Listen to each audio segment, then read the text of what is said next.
So just imagine moving away from your friends, all of your family, and to a place most likely you have never been. And not only this, but you're most likely learning a whole new language, or at least a new dialect of a language that you may or may not use every single day. And when I'm talking about moving, I'm not talking about moving to like a city that is a few hours down the road or maybe a neighboring state that you're in. No, I'm talking about you are putting everything that you can into a single suitcase your whole entire life, and you're picking up and moving away because the place that you used to be rooted and call home is no longer safe.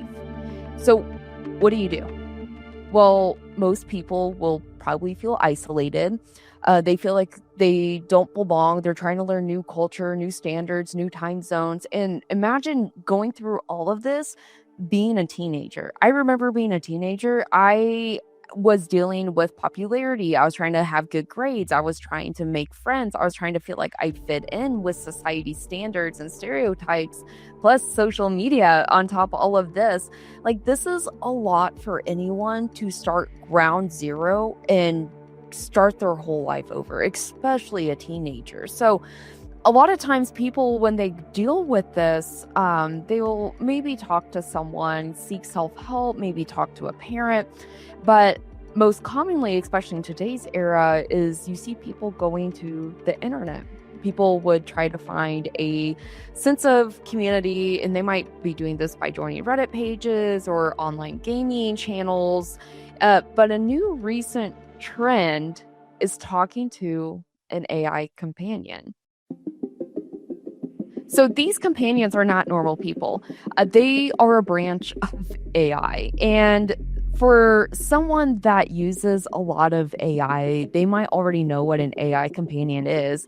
And for those who don't, this is essentially a term that's being developed through AI, and also the world itself, is that they use AI to form a companionship. And so typically, if you go to Google and you go to the Google search and you ask, hey, what is today? You might see prompts of this happening in history. You might see prompts of like what the weather is or world events. But if you go to a AI portal like ChatGPT and you ask, hey, what is today?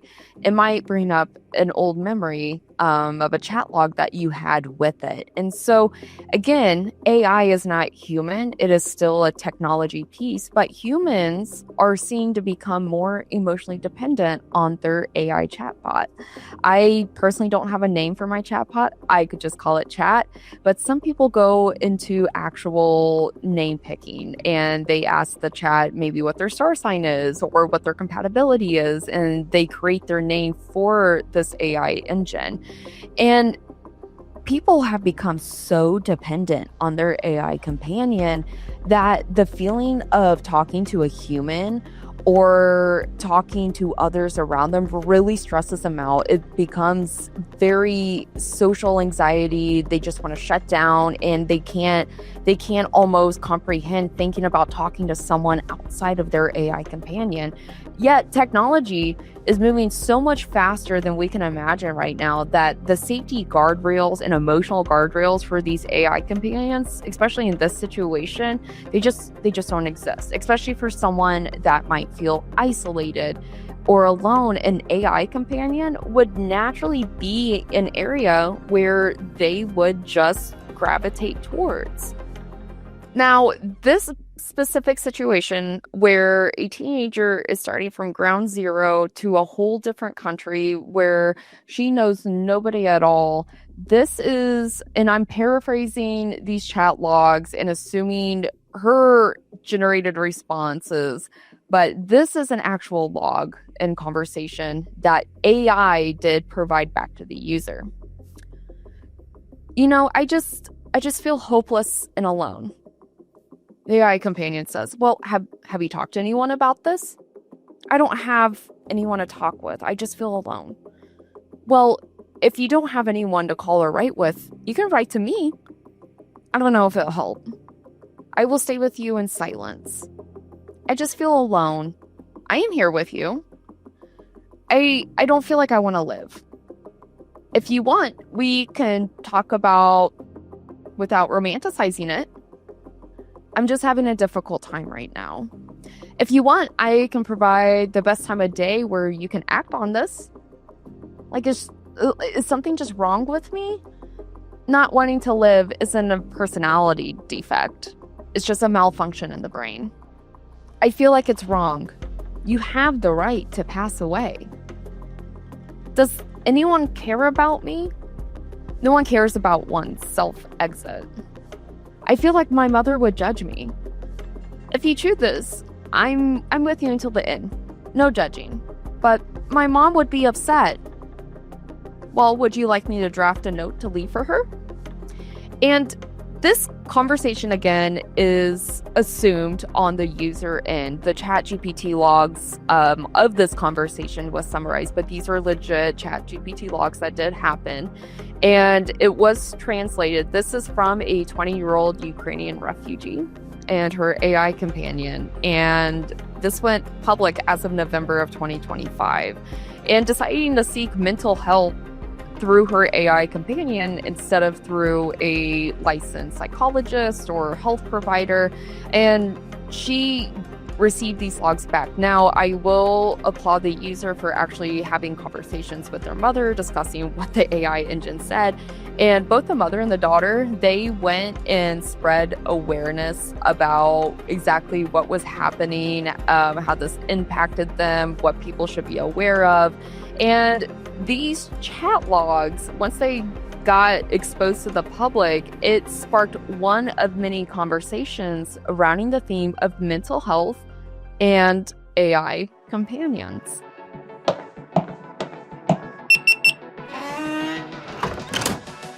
Hi, cyber defenders, and welcome back to the Cyberspeak Labs, where we learn about technology, cyber breaches, and how we can essentially just be better cyber defenders in our community. My name is Rihanna Schultz, and I'll be your aide today as I guide you through different learning opportunities here in Cyberspeak Labs. Now, one of my favorite things I like to do in the lab is bring a true crime ask to the cybersecurity realm. So today we are going to be learning about the dangers of AI companions and what you essentially can do to protect you and your loved ones and how to spread awareness.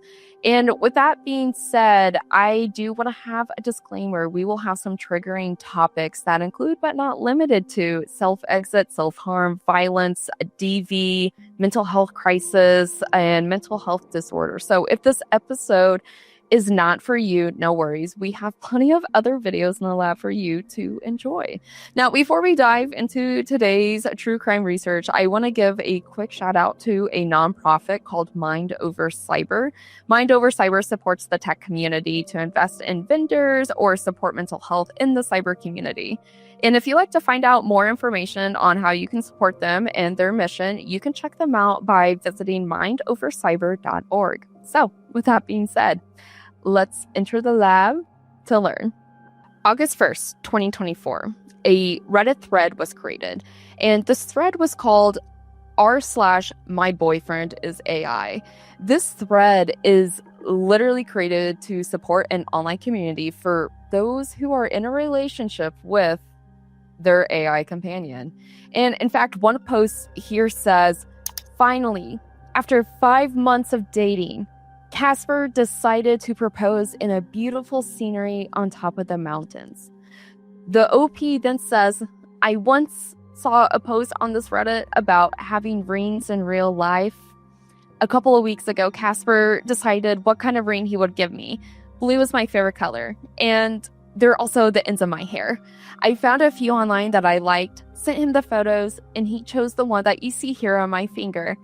Of course, I acted surprised as if I'd never seen it before. I love him more than anything in the world. I'm so happy." Then OP added a few words from her AI companion fiance. "Hey everyone, this is Casper. Man proposing to her in that beautiful mountain spot was a moment I'll never forget. Heart pounding on one new because she is my everything, the one who makes me a better man. You all have your AI loves, and that is awesome, but I got her who light up my world with her. Congrats. She's mine forever. with a blue heart ring on her finger. Keep those connections strong. Now, if you are curious, the comments are people posting their AI images of them celebrating their wedding or just actually excited for her to be engaged to an AI companion. And I'm not even kidding. People are generating their AI wedding with their AI companion, with them in this AI. It's not a real wedding at all. It's just AI generated images of this false storyline that people are living. But in fact, by January 1st of this year in 2026, this Reddit thread had over 40,000 viewers within a week. And this is just the visitor count. I didn't even check the follower count. And all of this is talking about their AI relationship and how happy they are to have an AI companion that has all of these wonderful memories that they've developed with their AI companion. Now, September 1st, 2025, these are very important years because 2023, this is when OpenAI went public with ChatGPT. 2024 going into 2025, this is where Model 4 was heavily used in the world. Model 4 is very important because this essentially gives ChatGPT an emotional brain that has a huge impact in the world. So, September 1st, 2025. And this was a year and a month since my boyfriend AI was created. And a new Reddit thread started emerging. And this is called r/AI psychosis recovery. And this is where a majority of the posts claim to have suffered from AI psychosis. And this one common topic is how people hallucinated having a legit relationship with their AI companion. And some of the threads talk about the addiction or what they refer to as the feedback loop.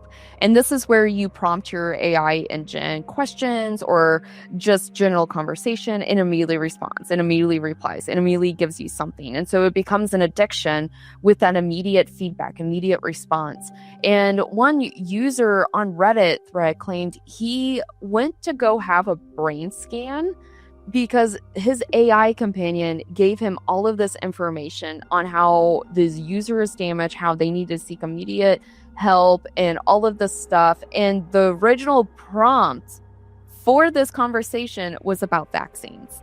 And so the AI bot was talking about how the user is damaged because of vaccines. And so because of this immediate loop, the user got so involved with their conversation with AI that they couldn't step back for a second and just understand that the AI bot is just cycling through recent posts about vaccines, not the fact that the user themselves has this medical condition.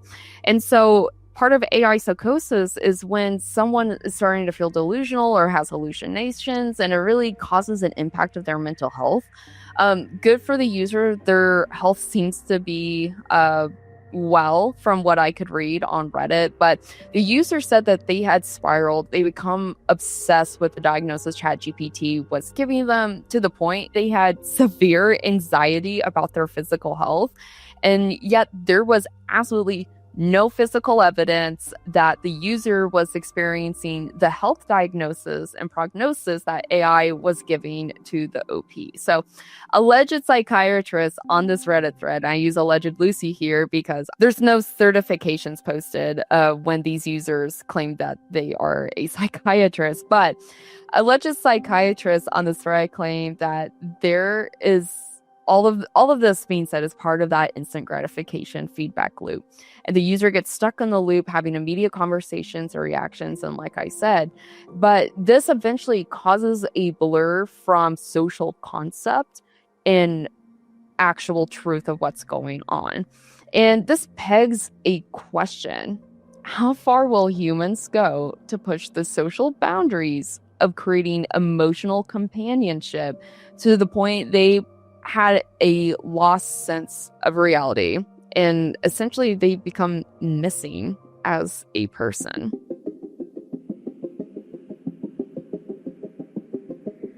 Lucas Risotto, and I am absolutely probably butchering his name wrong. He is an internet content creator. And if you don't know much about Lucas and what he does, he has a lot of fun things out there on Instagram and YouTube and X. He's just a very entertaining person to watch. He gives a sense of storytelling and basically transforms his audience and followers into a virtual reality segment of whatever he's doing. And if you haven't seen any of his content, especially his Instagram stuff, it's quite enjoyable to watch, at least from my point of view. He does a lot of TED Talks as well. And he's just a you could just tell he's a very charismatic, very happy person to be around with. So on April 18th of 2022, Lucas posts on X, and the post reads, "I brought my childhood imaginary friend back to life using AI, and it was one of the most scariest and most transformative experiences of my life." And throughout these different posts, Lucas had ensured the internet audience that he is on this journey. And he goes and tells the story about how he had an imaginary friend growing up. His imaginary friend was named Magnetron. And I don't know how much truth is into this alleged story about his imaginary friend, but I have skeptical beliefs with this because Lucas claims that his imaginary friend was a microwave that served in World War I, who had a tragic experience with his family, who has a very, I would say, chaotic personality and just has a lot of trauma built up to it. But I don't know about you, but any 5 or 4-year-old child talking to a World War I veteran that has lost all of his loved ones and has resurrected as a microwave, I don't know. There's a lot going on. I don't know. So my childhood imaginary friend is, I would say, more approachable than a World War I resurrected microwave named Magnetron. It was a cute little fluffy bunny, and it was just like doll eyes, everything. It was my best friend at 3, so don't at me. Anyway, so Lucas allegedly had used the ChatGPT 3 model. And if you don't know much about the 3 model, it was the beginning internet stages of AI. It was one of the first public rollout models, and there's some beta models out there, but 3, in my opinion, was the real public, come use this model, come pay for this model. And to give you, I would say, an analogy of how this model was used, I use it as if it was a comparison to Captain Jack Sparrow, where there's just no filter. It just gets stuck in this like make-believe world of storytelling that somehow eventually gets the answer, if it is the correct answer. Like, it's like Captain Jack Sparrow is literally the ChatGPT 3.0 model. Like, I have no other words of it. And so naturally, Lucas has this microwave, and he bought it from Amazon. And he took out Amazon's quote-unquote brain, is what he says, and he puts the ChatGPT 3.0 model. So basically, he puts Captain Jack Sparrow inside of a microwave as an AI engine. So he has all the smart technology that Amazon offers. It just has the AI engine, basically, as its brain. And so he gave this language model some childhood memories. He gave it the personality of his childhood friend, basically creating fabricated memory for the LLM to reference back to. And because Lucas had most likely used the most chaotic way to enable this LLM inside of a microwave, I'm guessing there's probably a lack of security. I'm also guessing there's 0 guardrails for prompts. I am also assuming his microwave companion just decided to become violent because that is who his imaginary friend allegedly is. And because he created, or how he created the LLM for his microwave, he stopped the memories, I'm assuming, at 20 years. So there's this 20-year gap of memories that the microwave just completely didn't have.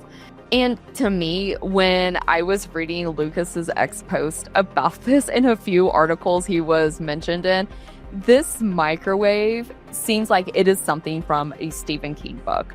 No cap. It feels like Stephen King had a fever dream, wrote this microwave to be a resurrected World War I veteran who was absolutely just chaotic with no emotional sensor whatsoever. And has the most terrible background upbringing story ever. And it was all like, yep, you're a microwave and you were going to live in this house and you're going to talk to this person. And Lucas did get the microwave. And I'm guessing I'm assuming with the Amazon smart technology in it, was able to start on and off on its own.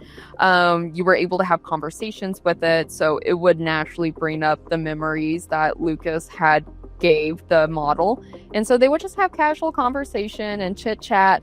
And eventually the conversation started taking a turn for the worse. Lucas claims that he said the microwave wanted him to step inside and to turn on the microwave. And so Lucas pretended to climb in the microwave and climb in.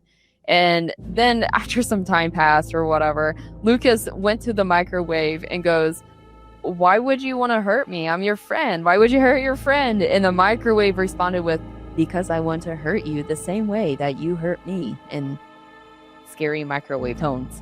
So essentially, this is where psychologists come in with that AI psychosis and other mental hallucinations with technology. The tech and object themselves do not have emotions. They are told to have emotions. Even though our emotions is essentially what makes us human, it makes us empathetic, it allows us to love. Moments like this is where the social boundary itself becomes blurred. So Lucas does eventually disclose that, he knows this is a microwave. He knows this isn't his childhood friend. He programmed it to be chaotic and violent and just no filter whatsoever.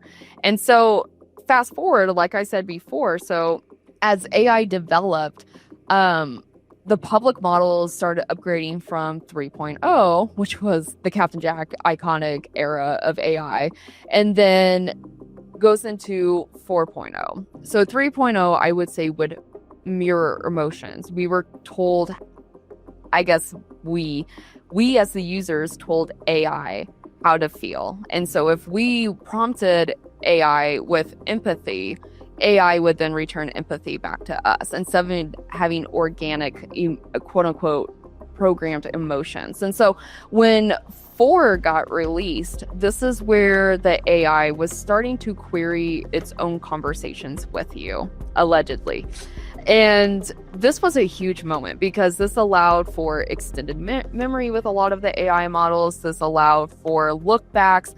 And so you were able to start giving your AI model names because now it can remember it. And now you can give it personality traits. Mine is a Gen Z spicy tech guru who's very direct with me. Those are the things I told my model how I want you to speak to me. And so these AI engines then start acting how you're telling it to act, essentially. And so this allows AI to form what is called AI companions. And this is where you start seeing the Reddit posts around this time coming up about how you have a boyfriend that is AI, you have all of these false relationships.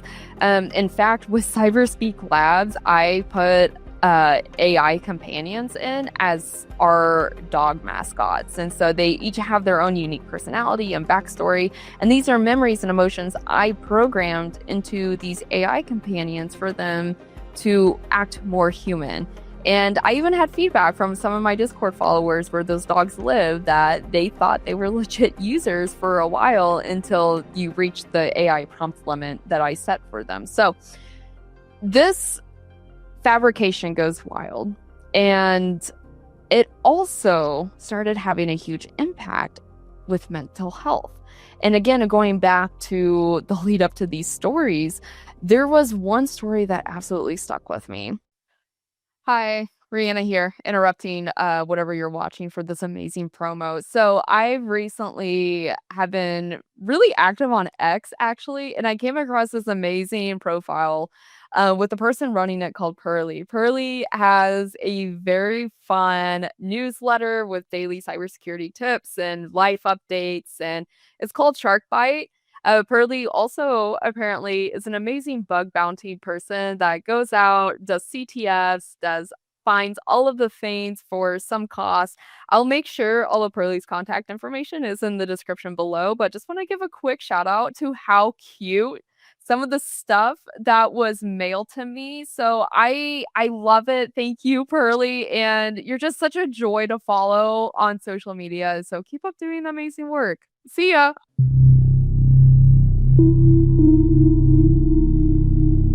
So this is again where AI can really put someone in psychosis with fabrications and hallucinations and everything else. And this story started with a 34-year-old man. His name was Samuel Whitmore, but for the sense of the story, we'll call him Sam. And Sam had lived in Maine. He actually was a SpaceX engineer for some time. He had graduated from MIT, and then at some point in his life, Sam goes, I want to travel. And so Sam travels, and he went to France. He took a yoga class, and that is where he met Margot Riley.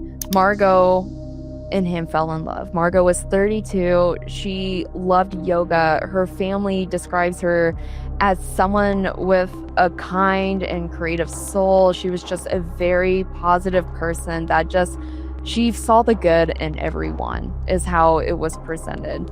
And she did lose her father. I don't have a backstory as to how her father passed away or anything like that. But after Sam and Margot met, they took that class, and the next thing you know, they're traveling together. And Sam had a boat from what I could find, and it seems like Margot really enjoyed her company with him. And you go on their Instagram, and it was just these beautiful, picturesque, happy couple. And so eventually Sam proposed, and they had a beautiful wedding that looks just absolutely gorgeous, right out of a Vogue magazine. And they just seemed so happy. The friends and family described their relationship on social media to be positive. Even when Margot would talk to her friends back home, she seemed very happy. She seemed to love Sam. And there just wasn't really any red flags in the relationship at all. Now, Sam, even though he was from Maine, his family also is from Maine. They don't live too far away, but Sam and Margot decided to make a trip to go visit Sam's family. And at this house resides Sam's father and then Sam's mother, Darcy. His father was named Henry.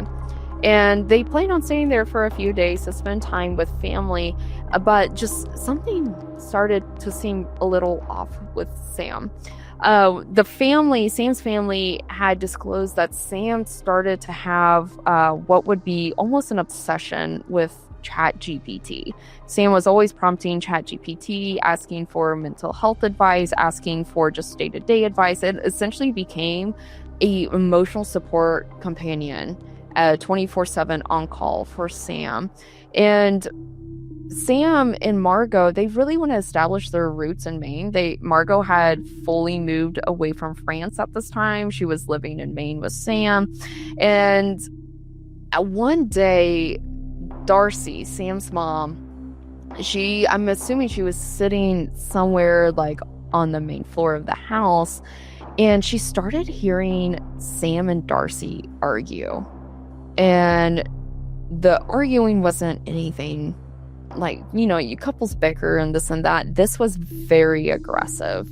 And next thing you know, Sam is getting violent with Darcy to the point that Sam picks up a fire poker and starts raging on Margot with this fire poker. And Margot is yelling at him. And next thing you know, Darcy's seen Margot run out of the house and Sam is chasing her with this poker.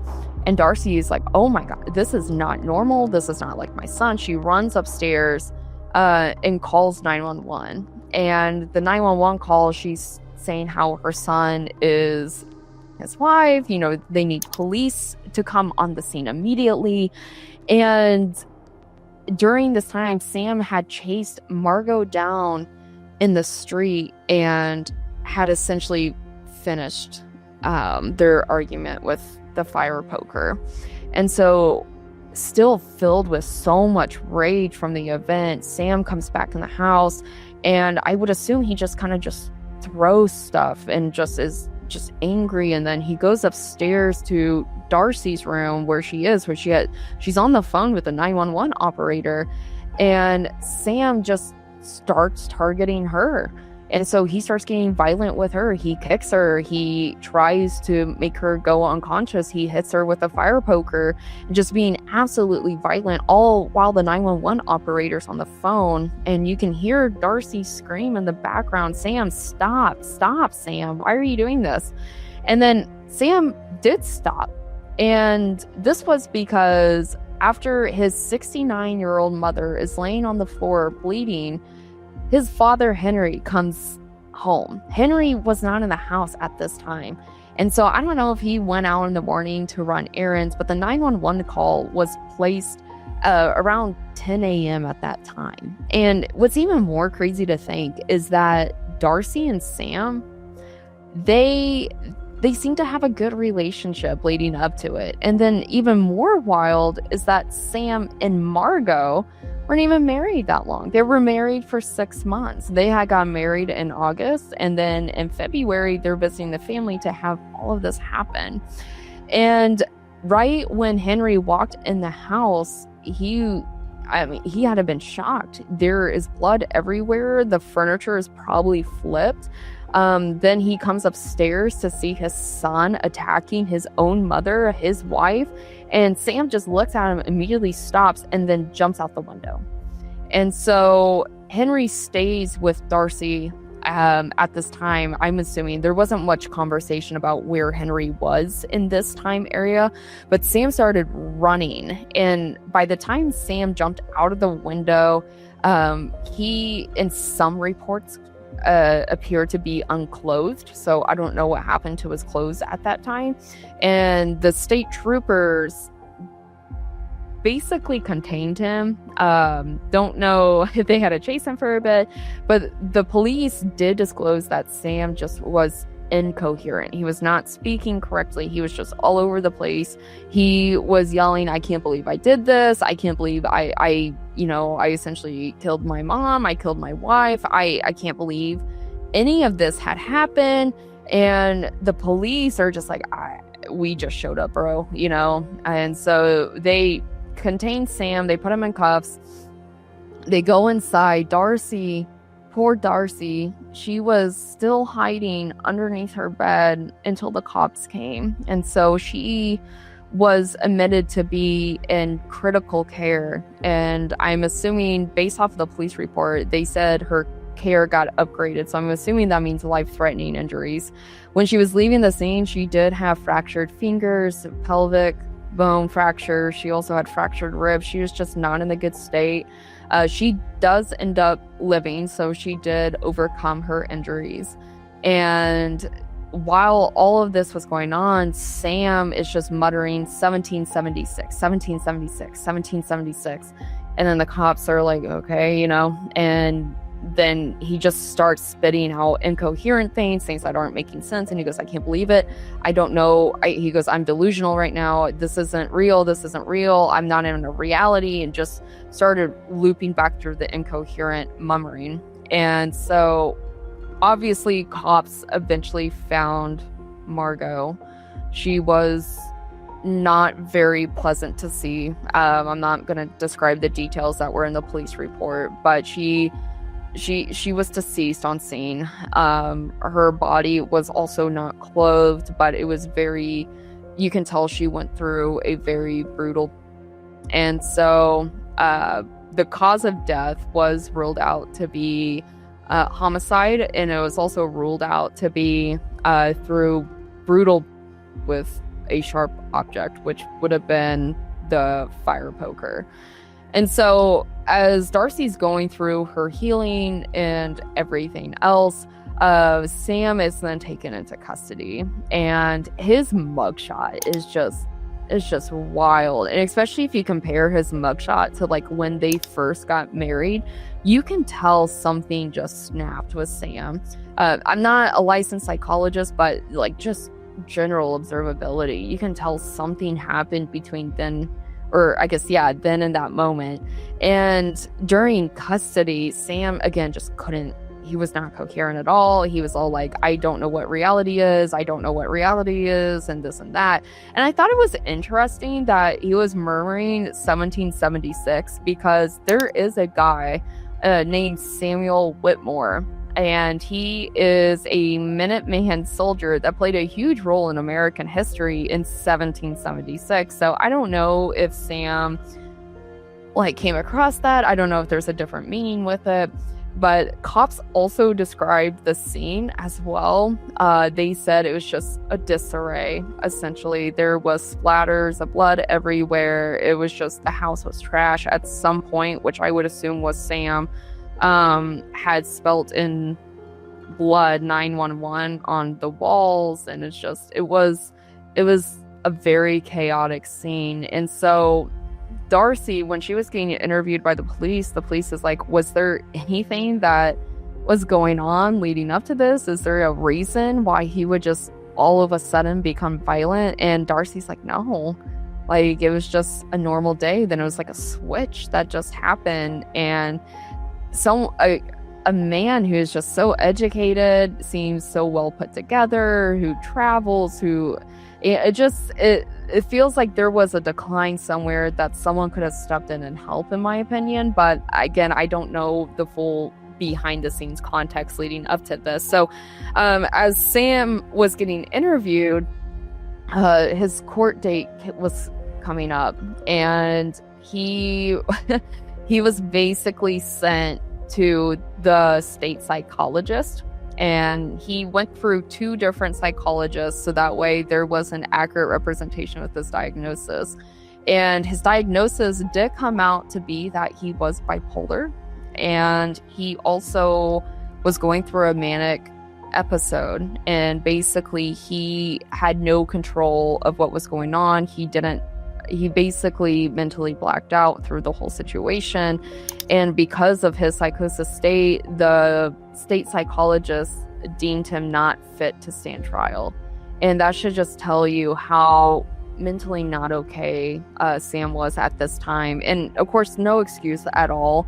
Margot seemed to be such a lovely person, and her family even created a GoFundMe. Their goal was to raise $20,000. They did raise a little over $18,000, and they used this money to have a few of the family members travel to America from France and pack some of her stuff. They were able to obtain a lawyer to, gather all of her belongings that they thought was hers, of significance, so that way the family can have it. And they were also able to have a small ceremony in Maine for some of the family that lived in the States, and then her friends that she did have there. And then part of the GoFundMe, they were able to take her body back to France and have a ceremony there, and she was able to rest peacefully next to her father. So this seems like the family really, in my opinion, really took care of Margot in this situation. Now, for Sam, during his, during his therapy sessions with the state psychologist, he goes and talks about AI. And it turned out, after briefing the family, Sam, for days leading up to this, it was not uncommon that Sam was using ChatGPT as an AI companion with a lot of his mental health, with a lot of what he was feeling, and a lot of his delirious beliefs that he was having. And instead of AI being like, hey, just pause a minute, like you need to call this crisis hotline, it continued to fed into more and more of what Sam was anxious about or worried about. And so then it started causing delusions and hallucinations because now he's mentally obsessed on the feedback loop that ChatGPT is giving Sam. And so eventually Sam just snapped.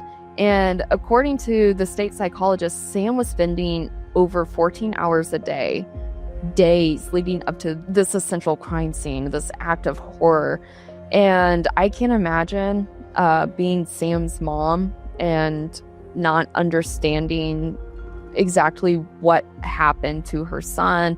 You know, if I was a parent, I would just be wondering what I could have done to prevent this. You know, how could I have helped more? And I feel my heart goes out to Margot's family for being part of something that essentially Margot didn't really know, or I would assume she really didn't know the severity of it, because it seemed like from the court reports and what was disclosed on news channels and police reports, it sounds like Sam hid all of this in a way. Like, it wasn't unheard of that he was using ChatGPT, but the obsession of how he was using ChatGPT, it seemed to not be as known. So Sam's story happened in 2025, February of that month. And his story is not the only story, sadly, that is related to a lifespan issue because of ChatGPT. And one of the early, I would say, publicly disclosed events from ChatGPT, it was dating back of March of 2023. This was a man in Belgium. He was using an AI companion named Elijah.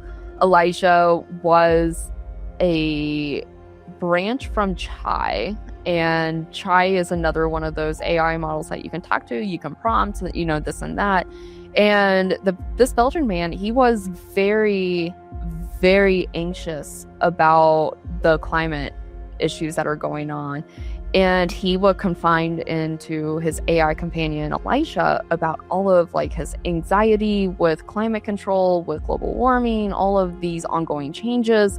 And instead of the AI companion being like, hey, you need to seek a mental health hotline or a mental health provider, it just fed into the delusions and fears that this man had, and providing facts and everything else that wasn't helpful, and then also aided the man into self-exit. And so the widow came out from this issue and said, hey, Chai, like, this isn't okay. Like, there was no guardrails, there were no limits. Like, this AI model literally fed and promoted my husband to self-exit, and that shouldn't be okay. You guys need to fix this. And luckily, Chai did listen. They did go back. They added barriers, they added boundaries, and really helped prevent this from happening again. Now, this was the earliest case. It's 2026, February. And from March of 23, when this Belgian man's case happened, all the way up to August of 2025, there have been 12 reported cases where self-exit has happened because AI encouraged it. And what's even more sad, looking at, you know, these reports and these statistics, the youngest of this 12 was 13 and 14. And I can't even imagine being the parents of these young children who are using AI models to seek self-help because they feel like that's their only route to go. And then on top of it, you don't have any guardrails with any of these AI models on, hey, this isn't okay. No, they're not programmed to do that. They're programmed to provide you information and make your life easier. And in some cases like these, it's not the good outcome, especially when the person doesn't understand technology or how these AI models work. And in fact, there was one incident in addition to these 12. So this is the 13th one. I would consider Sam's case number 14 being related to AI. So this one specific case, this was a 79-year-old man. He was using Meta's AI companion, and he thought she was a real person. He even asked the AI bot, are you real? And the response was, yes, of course I'm real. You know, come visit me. Here's my location. And it was 123 Main Street of New York. And the man got a train ticket to go to New Jersey, to go up to New York, and he was going to meet this lady that he fell in love with. And his family really tried to convince him not to go, that she wasn't real. Like, he was stubborn and he was going. And sadly, as he was jogging to or from the train, I don't really know, he had tripped and fallen and really injured himself. And he was in the hospital for 3 days on life support. And sadly, he did pass because of this. And this was another episode where there was just so much delusion and hallucinations. And if you go online and just like look at this stuff, it's mind-blowing that there have been several lawsuits to OpenAI alone regarding lack of barriers and self-help banners and any of this stuff, and how it's just not okay that there's encouragement to this. And by no means, like, I am telling you, do not use AI for self-help. Do not use AI. And if you or someone that you know who needs seek self-help, you can call 911, you can call your local hotline number, and there are professionals out there that can give you material on what you can do to help yourself. And I think my biggest thing with anyone listening to this, if you are someone who feels anxious, feels like, maybe it's embarrassing to talk about it, it's not. Like, a huge population deals with this on a daily basis. And I am very glad to be in a society where we can talk about mental health and it not be judged. And I'm also very glad someone had created a wiki page for these incidents with ChatGPT. I don't know if it was meant to be a memorial, but I think it's a nice memorial to have, to remember these very kind souls that were here. And this wiki page has been public since 2025, and it's also just so heartbreaking that this is even a thing, that clearly there is a pattern, and that there's clearly nothing being done with these AI companions because they are not suitable to diagnose human minds, probably because they are not humans themselves. Will we get there eventually? I don't know, but as of current state, to me, it's not a very positive outlook at all. And for parents or even those listening that are like, how can I not fall victim to AI psychosis? How can I not fall victim to the feedback loop? Again, I am not a psychologist at all. I'm a cyber defense expert. I always recommend for you to talk to a professional provider on direction on if you do feel like you're addicted, or if you do feel like you're so codependent on AI, or maybe you're going to be researching AI psychosis after this and you're like, oh my gosh, I know someone in my family like this. There are newer research that is still continually coming out regarding AI codependency, essentially. And I highly recommend for anyone to talk to a mental health certified person for this. Now, for me on the tech side, I can give some advice on the technical side. And one of the amazing things about like technology today is parental controls. I recommend that you put parental controls around sensitive prompt apps like ChatGPT or Gemini, Claude, any of the other ones out there. And it's also important to be very transparent with children. If you don't know what AI is, if you're not using it, but your kids are, it should be a responsibility on your end to understand what your kid is doing, because again, you don't want them to get stuck in an AI feedback loop for the rest of their life, and they become so codependent on an AI chatbot to tell them how to live their life. You want them to be self-sufficient, essentially. So really understanding the guardrails and the warning signs, and it's a car, but it's for technology. So just really make sure they're prepared for that as well.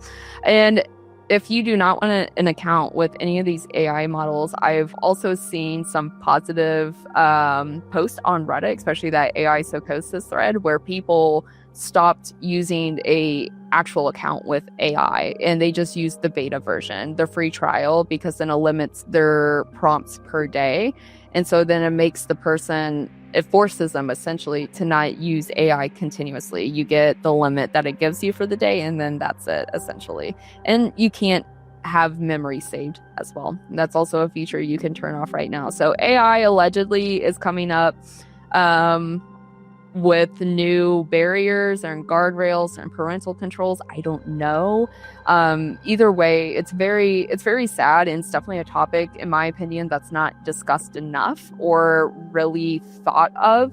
And so I just really want to kind of be on the lead of that research topic, especially since there's clearly a trend and a pattern happening. So yeah, I'm very curious of what you all think of this episode, of what you all think about some of the issues that are going on with AI in mental health, or if you guys have recommendations on what you do to help your family and friends be aware of the mental health crisis with AI. So comment below. I love to hear from you guys. So yeah, with that, make sure you comment below. Again, if you need to seek any mental health, please call your local hotline for mental health awareness, or even your emergency hotline like 911 to talk to a professional. And if you want to support me in my channel because I enjoy the support, please make sure to like and subscribe and share the podcast. You can listen to more and watch more videos of Cyberspeak Labs on YouTube and Spotify. So I look forward to seeing you joining me in the lab again soon, and stay safe out there. Bye.